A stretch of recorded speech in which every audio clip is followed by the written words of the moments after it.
Dear students, good afternoon. Myself Dr. Ashish Garg, Associate Professor in Chemistry, Seth आरएनविया government college, Ramgarh, Shekhawati district, Sikar, Rajasthan. बच्चों, BSc part first में हमने 2 units complete की हैं। एक आयनिक सॉलिड्स।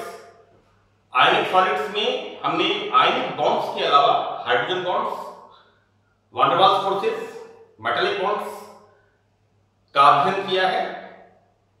सेकंड यूनिट हमने कंप्लीट किया है covalent bond with molecular orbital study. Now in the third unit we start p block elements. बच्चों, p block elements periodic table में आपने 12th क्लास में देखा है कि आवर्त सारणी जिसके अंदर तत्वों को उनके निर्धारित स्थान पर रखा गया है। हम जब पीरियोडिक टेबल का मैंने इसी लिंक के ऊपर पीरियोडिक टेबल के बारे में कंप्लीट डिस्क्रिप्शन बिगिनिंग में आज से 3 महीने पहले मैंने जो बिगिनिंग में लेक्चर्स अपलोड किए हैं उसमें पीरियोडिक टेबल के बारे में डिटेल डिस्क्रिप्शन मैंने डाला है। आप इस लिंक को बैक साइड में जाकर के करीब 2.5 months before I put some audio visuals of periodic table in this link. बच्चों, periodic table में टोटल 18 ग्रुप्स हैं और 7 periods हैं। You know these are horizontal, इस तरह के जो हैं वो तो हैं आवर्त periods, और जो वर्टिकल हैं खड़े खाने वो हैं ग्रुप्स। पहले 2 ग्रुप हैं एस ब्लॉक एलिमेंट्स और आवर्त सारणी के बीच में 10 ग्रुप्स हैं ट्रांजिशन एलिमेंट्स।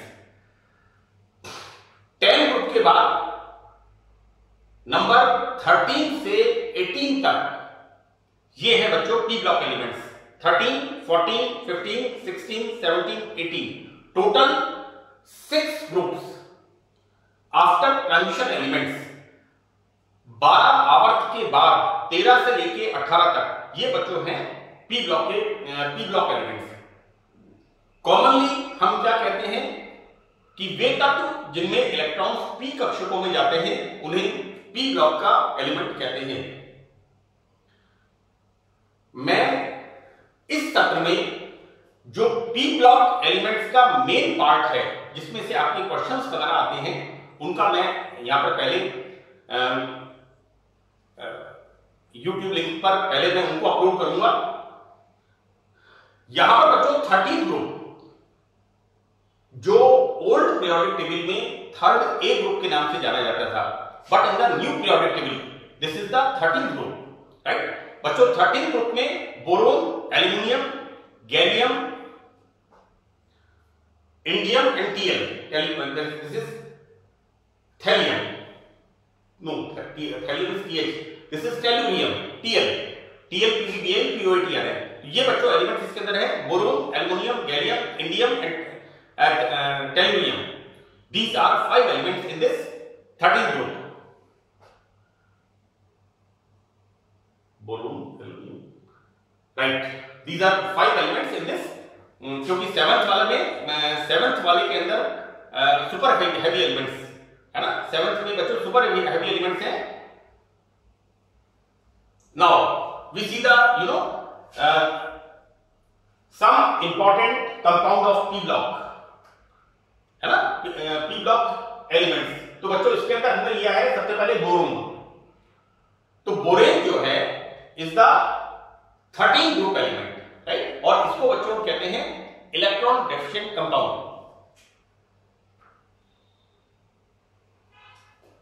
यहां पर जब हम इसका इंट्रोडक्शन देखते हैं बच्चों,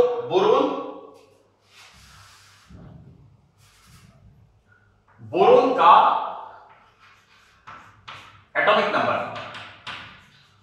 इज 5, राइट। और बोरोन को क्या लिखते हैं यहां पर, we write here 1s2, this is wrong, this is 2p1, 1s2, 2s2, 2p1. This is the electronic configuration of boron, right? यहां पर बच्चों इसके जो वैलेंस शेल होते हैं, this n बराबर 2,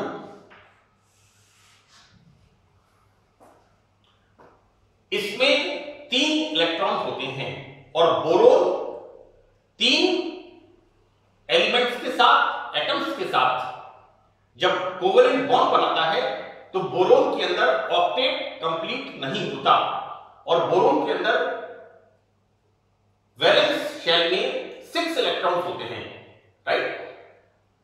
मैंने कोवेलेंट बॉन्ड थ्योरी में मेरा फर्स्ट लेक्चर पार्ट फर्स्ट के अंदर, covalent bond theory part first के अंदर जब कोवेलेंट बॉन्ड मैंने एक्सप्लेन किया था, उसके अंदर मैंने एक्सेप्शंस ऑफ ऑक्टेट रूल उसमें बताया था। सबसे पहले इन यौगिकों के बारे में, इलेक्ट्रॉन न्यून यौगिकों के बारे में, covalent bond theory part first के अंदर ऑक्टेट रूल के एक्सेप्शंस के अंदर, जैसा कि मैंने आपको बताया कि बोरोन के वैलेंस शेल में 3 इलेक्ट्रॉन और बोरोन 3 एटम्स के साथ hydrogen, chlorine, boron, fluorine, hydrogen, chlorine, bromine, iodine, whatever it is, यहां पर ये जब बॉन्ड बनाता है तो यहां पर बोरोन के वैलेंस शेल में इलेक्ट्रॉन होते हैं 6, यानी ऑक्टेट से 2 कम, इसलिए इन कंपाउंड को कहते हैं इलेक्ट्रॉन न्यून यौगिक। Now we start introduction. यहां पर बोरेन अपने पड़ोसी तत्वों से गुणों में भिन्न होता है। यह भिन्नता, जैसा मैंने आपको बताया, इलेक्ट्रॉन न्यूनता होने के कारण भिन्न होता है। यह भिन्नता इसमें संयोजी कक्षकों में, वैलेंस शेल्स में कम इलेक्ट्रॉन्स के कारण होती है। बोरेन में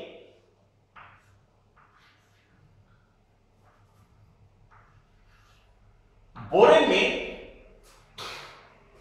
4 संयोजी कक्षक, बच्चों यहां पर आप देखिए 4 संयोजी कक्षक होते हैं, 2s और 3 2p, 2px, 2py, 2pz। यहां पर एक 2s ऑर्बिटल होता है और 3 2p ऑर्बिटल्स होते हैं। तो बच्चों यहां पर बोरोन में 4 संयोजी कक्षक, एक 2s व 3 2p कक्षक होते हैं, लेकिन इसमें 3 electron C, number of electrons 3, total number of orbitals 1 2 3 4, 1 2s orbital and 3 2p orbitals, लेकिन total number of valence shell 4, लेकिन नंबर ऑफ इलेक्ट्रॉन्स 3। यौगिक बनने पर, जैसा मैंने आपको वहां पर बताया है, सिंपलेस्ट यौगिक ऑफ द बोरोन, यहां पर जब बोरोन कंपाउंड बनाता है तो बोरोन में ऑक्टेट कंप्लीट, पूर्ण नहीं होता, बल्कि 6 इलेक्ट्रॉन्स उपस्थित रहते हैं। अतः बोरोन दाता समूह से electron, lone pair of electron देकर के ऑक्टेट कंप्लीट करता है and it will form A coordinate bond. ये बड़ा, इसका एक बड़ा प्रोमिनेंट एग्जांपल है, वो होता है लाइक दिस, NH3 BF3, इस तरह से बच्चों। यहां पर this is the donor molecule, दाता यौगिक से, यहां पर देने वाला, यौगिक में देने वाला कौन सा एटम है? नाइट्रोजन, जिसके पास लोन पेयर ऑफ इलेक्ट्रॉन होता है। ये बच्चों lone pair of electron boron को देता है और बोरोन का ऑक्टेट कंप्लीट करता है, और इस तरह का एरो लगा करके जो बॉन्ड बनता है दैट इज कोऑर्डिनेट बॉन्ड, उपसहसंयोजक बॉन्ड बनता है। देखो बच्चों यहां पर क्या हो रहा है, मैं आपको एक बार इसको बता दूं, क्योंकि यहां पर हमने बात की है उपसहसंयोजक बंध की, और इस एग्जांपल को NH3BF3 यहां पर NH3 क्या है? डोनर मॉलिक्यूल, और इस डोनर मॉलिक्यूल में देने वाला एटम कौन सा है? नाइट्रोजन। ये इलेक्ट्रॉन दे रहा है BF3 को, और यहां पर इलेक्ट्रॉन बोरोन के अंदर किस कक्षक में जाता है? इसके अंदर। दिस इज, मैंने लिखा है 2pz। बच्चों this is the 2pz orbital, this is the 2pz orbital, right. और यहां पर बच्चों देखिए मैंने इसको दिखाया है 2pz empty orbital, and this is perpendicular, right, like this, and this is like perpendicular। ये बच्चों मैंने एक इसमें बीच में क्वेश्चन डाल दिया है।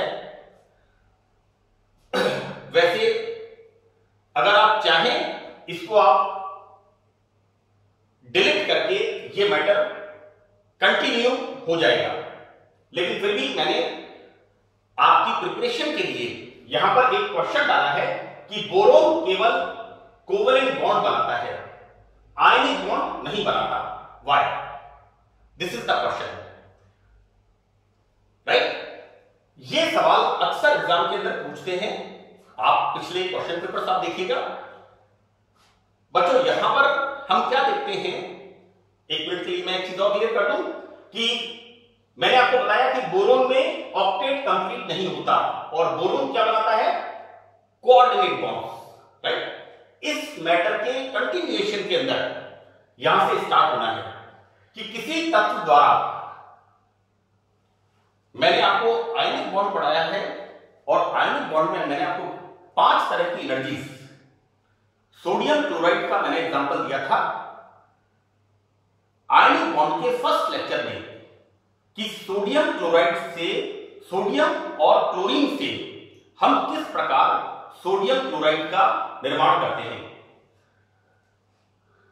बच्चों सोडियम मेटल सॉलिड होती है, सबसे पहले हम उसे देते हैं S, हीट ऑफ सब्लिमेशन, ऊर्ध्वपातन ऊर्जा, यानी सॉलिड से सोडियम मेटल सॉलिड को गैस में कन्वर्ट करते हैं। तो this is the heat of sublimation, right. Second energy हम देते हैं सोडियम मेटल के बाहरी कोश से एक इलेक्ट्रॉन निकालने के लिए, दैट इज आयनाइजेशन एनर्जी, आयन ऊर्जा। Now third one is the Cl2 molecule को तोड़ने के लिए आवश्यक ऊर्जा, dissociation energy, right, that is D, क्योंकि Cl2 is the molecule, right. यहां पर Cl2 में 2 Cl के बीच में एक कोवेलेंट बॉन्ड होता है, तो कोवेलेंट बॉन्ड को ब्रेक करने के लिए, यानी Cl को एटम में बदलने के लिए जो एनर्जी हम देते हैं, दैट इज डिसोसिएशन एनर्जी, वियोजन ऊर्जा D। तो फर्स्ट एनर्जी यहां पर हुई S, heat of sublimation, solid metal को गैस में कन्वर्ट करना, यानी इसको हम ये कह सकते हैं कि हम सॉलिड मेटल को एटम में कन्वर्ट कर रहे हैं, नंबर 1। नंबर 2, मेटल के आउटर वैलेंस शेल से, बाहरी कोश से एक इलेक्ट्रॉन निकालने के लिए आवश्यक ऊर्जा, आयोनाइजेशन एनर्जी, आयन विभव। थर्ड, Cl2 मॉलिक्यूल को Cl एटम में बदलने के लिए आवश्यक ऊर्जा, that is heat of dissociation, वियोजन ऊर्जा। नाउ फिफ्थ वन बच्चों, जो इलेक्ट्रॉन सोडियम मेटल के वैलेंस शेल से बाहर निकलता है उसको Cl एटम गैसियस स्टेट में, क्योंकि Cl का हम किस तरह से लिखते हैं, इलेक्ट्रॉन्स का कॉन्फिगरेशन 2, 8, 7, वहां पर एक इलेक्ट्रॉन ऑक्टेट में वैलेंस शेल में कम होता है, तो जो इलेक्ट्रॉन सोडियम धातु त्यागती है, डोनेट करती है, वो Cl एटम उसे एक्सेप्ट करता है और अपना इलेक्ट्रॉनिक विन्यास 2, 8, 8 यानी ऑक्टेट कंप्लीट होता है, और इस प्रकार Cl माइनस आयन का निर्माण होता है। अब यहां पर Na+ जो कि गैसियस स्टेट में है और Cl- भी गैसियस स्टेट में है, ये दोनों आपस में अट्रैक्शन होता है और एनर्जी बाहर निकलती है लैटिस एनर्जी, जालक ऊर्जा। तो बच्चों मैंने आयनिक यौगिक के बनने में, क्योंकि यहां पर आयनिक बंध नहीं बना था, इसका जिक्र हुआ है, इसलिए मैंने इसको रिकॉल किया है। हम यहां पर 5 तरह की energy S plus I plus D, ये प्लस की एनर्जी है जो कि हम देते हैं, माइनस E प्लस U, ये ऊर्जा बाहर निकलती है। बच्चों E का मतलब है electron affinity, right, and U is the lattice energy. बच्चों किसी तत्व द्वारा इलेक्ट्रॉन खोकर धनायन बनाने की प्रवृत्ति, दिस इज द आयन ऊर्जा ऑब्वियसली। सेकेंड थिंग, बोरोन को सॉलिड स्टेट से गैसियस स्टेट में कन्वर्ट करना, ऊर्ध्वपातन ऊर्जा, हीट ऑफ सब्लिमेशन, ये 2 एनर्जी, इन दोनों एनर्जी के ये यहां पर बच्चों क्या है कि किसी तत्व का धनायन बनाना किस बात पर डिपेंड करता है, एक तो हीट ऑफ सब्लिमेशन S, और दूसरा I, उसमें से इलेक्ट्रॉन निकालने के लिए दी गई ऊर्जा। तो 2 एनर्जीज पर ये इनके द्वारा आयंस का बनना, धनायन का बनना निर्धारित होता है, राइट। अब यहां पर अगर, क्योंकि बच्चों ये क्या है, जो ऊर्जा हम दे रहे हैं S plus I plus D, यहां पर S प्लस I, ये 2 ऊर्जाएं इस बात का निर्धारण करती हैं कि धनायन बनेगा या नहीं बनेगा। बच्चों इनका योग जितना कम होगा, यानी खर्चे की मात्रा, दी गई ऊर्जा की मात्रा जितनी कम होगी, आयनिक बंध बनाने की प्रवृत्ति भी उतनी ही अधिक होती है, राइट। यहां पर heat of sublimation and ionization energy, ये 2 एनर्जी, इनका मान अगर कम होगा तो आयनिक बॉन्ड बनाने की प्रवृत्ति भी बढ़ेगी। क्योंकि अब बच्चों देखिए क्या होता है कि बोरोन के अंदर हम क्या देखते हैं, 2 3, बोरोन के अंदर एटॉमिक नंबर 5, और हम क्या लिखते हैं 2 3। तो बच्चों यहां पर जब बोरोन में से एक इलेक्ट्रॉन बाहर निकलता है, दूसरा बाहर निकलता है, यहां पर I1, this is 4I2 and this is 4I3।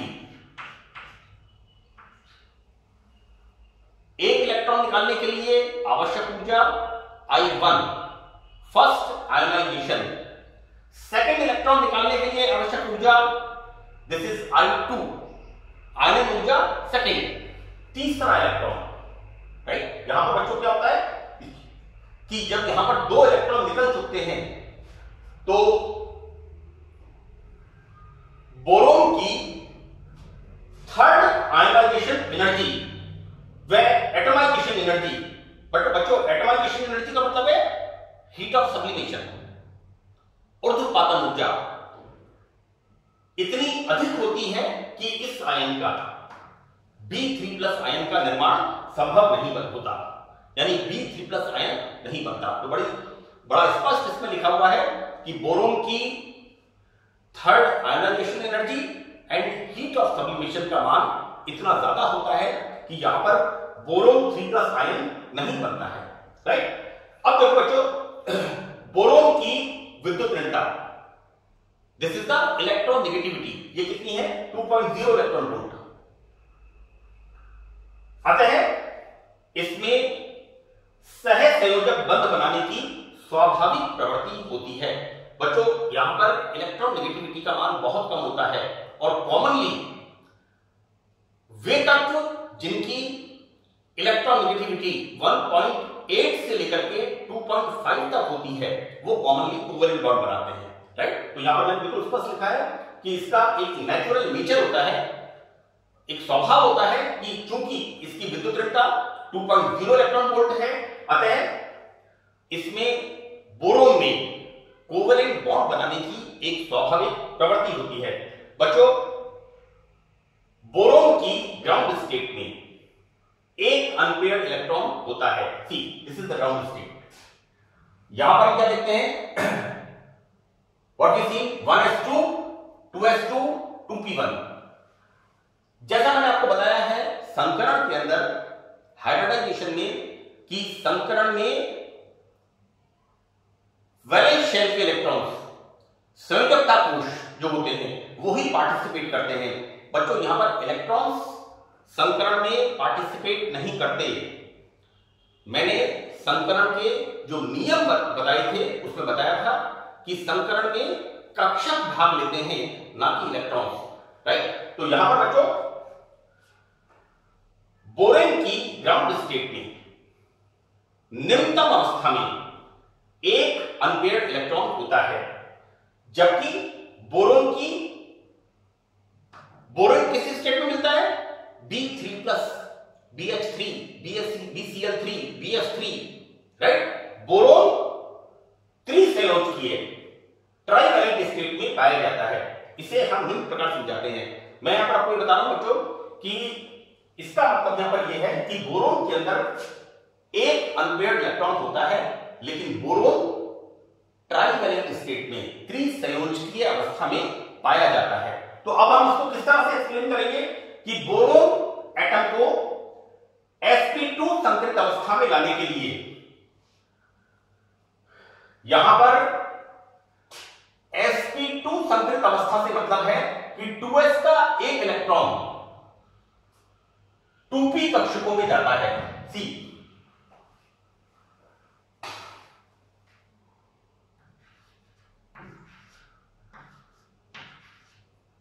These are the 2p orbitals px, py, pz।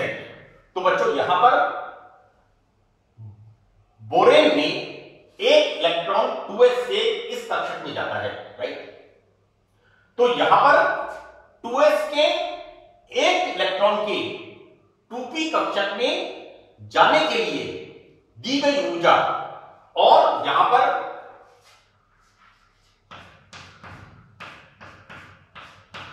ये जो तीन कोवेलेंट बॉन्ड बनते हैं, यहां पर ये तीन कोवेलेंट बॉन्ड बनते हैं, इसकी तुलना में बहुत कम होती है।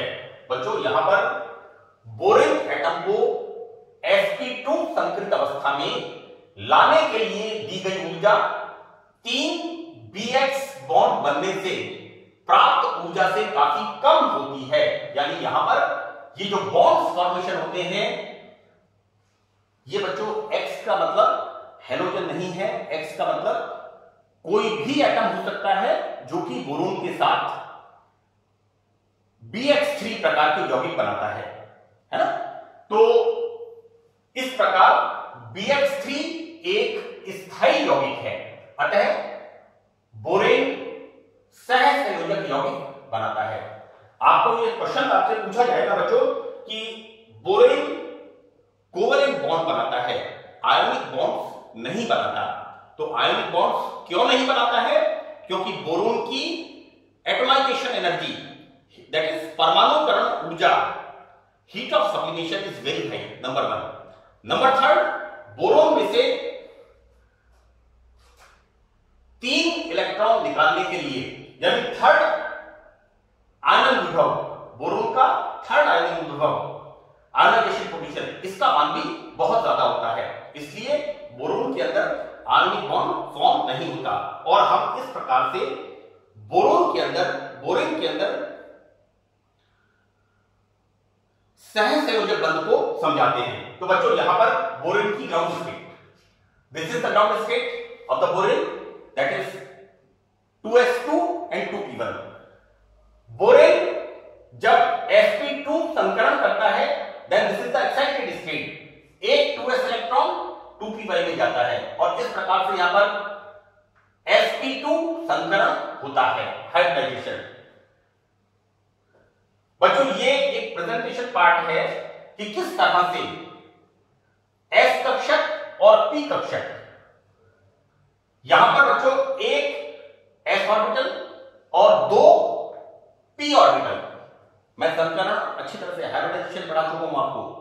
sp, sp2, sp3, dsp2, sp3d, sp3d2, sp3d3, ये सारे हाइब्रिडाइजेशंस मैं आपको कोवेलेंट बॉन्ड थ्योरी में बता चुका हूं, राइट। यहां पर जितने कक्षक संकरण में भाग लेते हैं उतने ही नए कक्षक बनते हैं। बच्चों यहां पर एक एस कक्षक और 2 पी कक्षक और कुल यहां पर 3 sp2 संकरित कक्षक बनते हैं। हम बच्चों यहां पर इनको किस तरह से दिखाते हैं? तो दीज आर द एक sp2 hybridised orbital, this is second sp2 and this is third sp2, right? इसको हम इस तरह से दिखा दें लाइक दिस। एक प्लेन है ये और इस प्लेन के ऊपर इस तरह से, और ये बच्चों जो दिस इज द pz, ये किस तरह से होता है? इसके परपेंडिकुलर, राइट, लाइक दिस, और ये इसके परपेंडिकुलर ऑर्बिटल। तो बच्चों यहां पर इस तरह से ये 3 sp2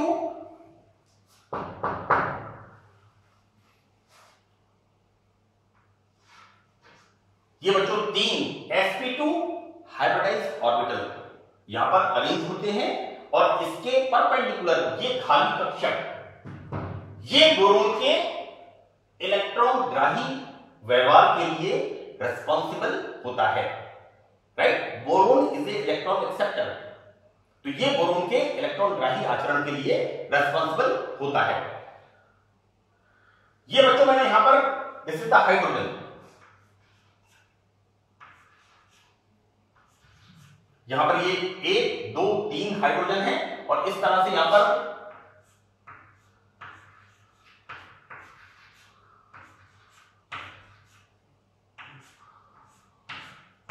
हम इसके अंदर बॉन्डिंग को समझा रहे हैं। और यहां पर क्या होता है? यहां पर like this is the perpendicular orbital, right? Now जैसा मैंने आपको बताया कि बोरोन के अंदर this 2pz orbital is empty और ये 2pz ऑर्बिटल BH3 में या BH3 में परपेंडिकुलर होता है बच्चों, है ना, और एम्प्टी ऑर्बिटल होता है। तो बोरोन का इलेक्ट्रॉन ग्राही आचरण, यानी बोरोन किस तरह से इलेक्ट्रॉन एक्सेप्टर नेचर शो करता है। बोरोन के BH3 प्रकार के यौगिकों में 3 सिग्मा बॉन्ड द्वारा बोरोन का अष्टक पूर्ण नहीं होता बच्चों। 2 और 2 4 और 2 6, यहां पर बोरोन का ऑक्टेट कंप्लीट नहीं होता। कितने इलेक्ट्रॉन होते हैं? 6 इलेक्ट्रॉन्स। इसके संयोजी कोश में 6 इलेक्ट्रॉन्स होते हैं अणु के तल के लंबवत। बच्चों मैं एक बार इसको फिर आपको बता दूं,